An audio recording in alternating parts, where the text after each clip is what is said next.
แน่อันนี้แหละตัวปัญหาเศรษฐกิจลาวเฮานี่นะเป็นอะไรเฮาสามารถยุบได้บ่พี่น้องยกเลิกการนำใส่เงินตราต่างประเทศอยู่ประเทศลาวเฮานี่ยกเลิกได้บ่ทานหัวหน่วยธุรกิจมันก็สิมีผู้เจ็บได้ผู้นั้นได้แต่ว่าเฮายุบเลิก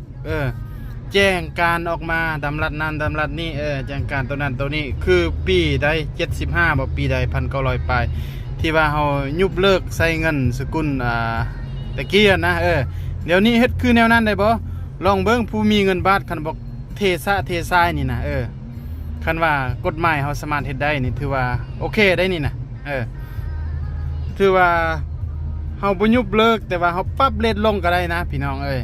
ปรับเรทลงเนาะให้มีแจ้งการจากผู้หลักผู้ใหญ่จาก